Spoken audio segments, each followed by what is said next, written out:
안녕하십니까. 과학과 비가 과학 아닌 것들에 대해 리뷰하는 김필산입니다. 3차 세계대전은 과연 일어날까요? 우리는 그것을 예측할 수 있을까요?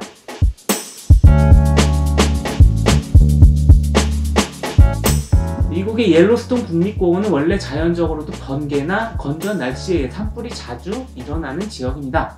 그러나 미국 산림청은 1886년에 15,000에이커를 태운 큰 산불 이래로 자연적이든 인공적이든 간에 모든 산불을 조기 진압하는 원천 봉쇄 정책을 시행하기로 했습니다.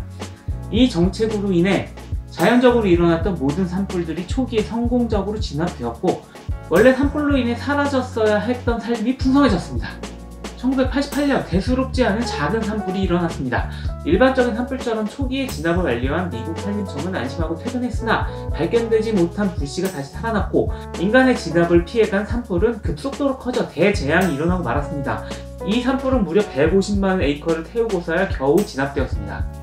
우리나라에서 이번에 일어난 산불이 속초와 강릉 산불 총 피해 면적이 1757헥타르, 에이커로 치면 4340에이커인 것을 비교해보면 350배에 달하는 1988년 150만 에이커의 피해 면적은 정말 상상을 초월한 수치였습니다. 미국 산림청의 적극적인 산불 대처 정책은 산림이 풍성해지는 좋은 결과를 유지하였으나 알고 보면 자연에게는 좋지 않은 것이었습니다. 숲이 빽빽해지자 늙은 나무가 죽지 않고 계속 살아있게 되었습니다. 그러니 젊은 나무를 찾아볼 수 없었고, 죽은 나무 풀, 장가지, 나뭇잎 등이 땅바닥에 계속 축적되었습니다. 예전에 자연적으로 일어나던 산불은 이런 쌓이는 것들을 일정 부분 제거하는 역할을 했었습니다. 그러나 인간이 인위적으로 산불을 막게 되자 걷잡을 수 없이 많은 불타는 연료가 축적되기 시작했고, 결국 1988년 초대형 산불이 국립공원을 휩쓸게 된 것입니다. 우발과 패턴의 저자이고 물리학 분야의 저술가로 활동하고 있는 마크 뷰캐넌은 산불은 몇 분포를 따르는 전형적인 자기 조직화하는 임계의 상태라고 했습니다. 몇 분포란 다음과 같습니다. 1에이커를 태우는 산불이 1년에 10번 일어난다면 10에이커를 태우는 산불은 1년에 1번 정도 일어납니다. 100에이커를 태우는 산불은 당연히 10년에 한 번 일어날까 말까죠. 이 추세로 따지면 10,000에이커를 태우는 산불은 1000년에 한 번 일어날까 말까는 일이어야 합니다. 실제로 1886년에 큰 산불은 15,000에이커를 태웠습니다. 그런데 이보다 100배 큰 초대형 산불이 일어난 이유는 무엇입니까?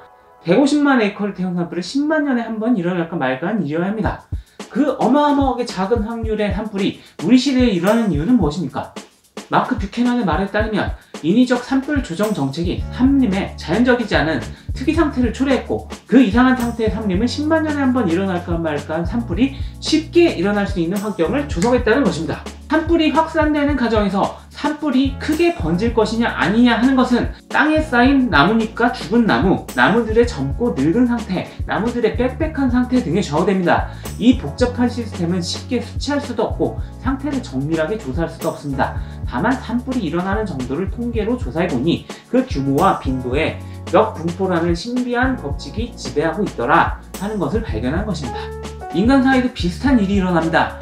개인과 개인의 증오, 국가와 국가 간의 분노, 개인이 거대한 민족 집단을 미워하는 정도, 이런 것들은 수치할 수 없지만 우리는 그 증오들이 전쟁을 일으키는 원인이라는 것을 알고 있습니다. 가장 대표적인 예가 바로 1914년 사라예보 사건입니다. 세르비아 민족주의자 가브릴로 프린치프가 쏜 작은 총알 한 방이 세계사에 유례없는 1차 세계대전을 일으켰습니다.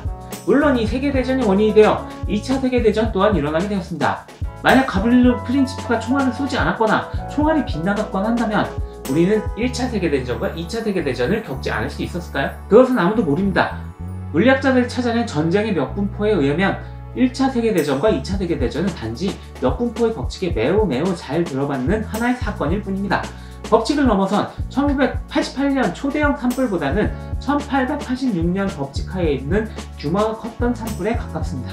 그렇게 많은 자들이 죽었다 해도 1차 세계대전과 2차 세계대전은 그냥 법칙 아래에 있는 하나의 사건에 불과합니다. 물론 의외로 커다란 사건이 두 번 일어나는 것, 세계대전이라는 대사건이 두 번 연속으로 일어나는 것은 흔치 않습니다. 그러나 몇 분포의 확률을 고려해보면 놀라운 일이 아닙니다. 그냥 우연이라고 치부해도 될 정도의 확률입니다. 2차 세계대전 후는 어떻습니까? 몇 분포에 잘 들어맞나요? 한국전쟁을 겪고 냉전이나 중동전쟁 그리고 9.11 테러 같은 세계사의 사건을 기억하고 있는 사람들은 2차 세계대전의 세계가 평화롭지만은 않은 시대였다고 생각하실지도 모르겠습니다. 그러나 20세기 후반을 대입해보면 그렇지 않습니다. 실제로 20세기 후반부터 오늘까지를 더 롱 피스, 즉 긴 평화로 일컫는 연구자들이 있습니다. 대표적으로 스티븐 핑커라는 심리학자가 있는데 그가 쓴 우리 본성의 선한 천사라는 책에서 이 긴 평화에 대해 놀라운 이론을 내세웁니다. 참고로 이 책은 내용과는 달리 무기로 사용하기에 충분합니다. 더 롱피스의 시기는 몇 분포의 법칙을 깨고 진정한 평화를 달성한 시대라고 볼 수 있습니다. 통계를 보면 지금까지의 몇 분포의 법칙이 매우 잘 들어맞는 인류의 선사시대부터 2차 세계대전까지 시기를 지나자 이제 더 이상 몇 분포의 추세에 들어맞지 않는 소규모의 전쟁만이 적은 빈도로 일어나는 평화로운 구간으로 접어듭니다. 그렇게 따지면 20세기 후반부터 지금까지의 더 롱피스의 시기는 물리학의 근본 원리를 뒤집어버린 새로운 역사의 시기입니다. 전쟁을 지배하고 있는 몇 분포의 법칙이 더 이상 지배되지 않는 시기인 것입니다. 스티븐 핑커는 민주주의와 무역 그리고 국제기구가 평화의 트라이앵글을 이루는 세 가지 요인이라는 분석을 내렸습니다. 민주주의 국가끼리는 전쟁을 하지 않습니다. 무역의 이득은 전쟁의 이득을 넘어섭니다.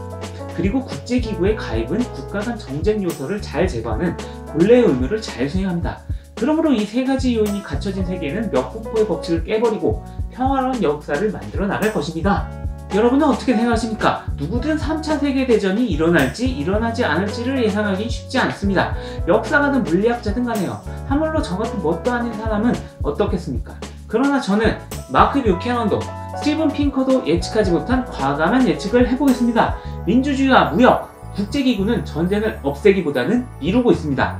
단지 산불을 억제하는 인위적인 진압 정책처럼 전쟁을 일으키는 요인을 쌓아두면서 초대규모의 전쟁을 단지 계속 미루고 있다는 것입니다. 3차 세계대전은 조만간 일어납니다. 그것도 양차 세계대전의 몇백 배 규모로요. 무시무시한 결론입니다. 제가 진정 말씀드리고 싶은 결론은 이겁니다. 주어진 증거로 도출되는 정반대 예측은 우리를 당혹스럽게 합니다. 산불의 몇 분포 법칙에 따르면 전쟁은 일어날 것입니다. 평화의 트라이앵글에 따르면 전쟁은 일어나지 않을 것입니다. 우리는 한쪽 이론을 현실로 만들 수 있는 힘이 있습니다. 북한의 핵위협, 이슬람 세력의 준동, 러시아의 크림반도 침략 등 3차 세계대전으로 발전할 불씨는 언제나 상존했습니다. 적어도 세르비아인의 총탄보다는 거대한 사건들이었습니다. 그러나 아직도 더 롱피스는 그대로입니다. 이론은 틀리지 않았습니다. 우리의 세계가 물리학의 냉철한 법칙에 지배되느냐 아니면 우리가 자랑스럽게 만들어낸 평화의 트라이앵글에 의해 지배되느냐는 앞으로 우리가 만들어 나가야 할 일입니다. 지금까지 마크 뷰캐넌의 우발급 패턴을 인용해 말씀드렸습니다. 김필산이었습니다.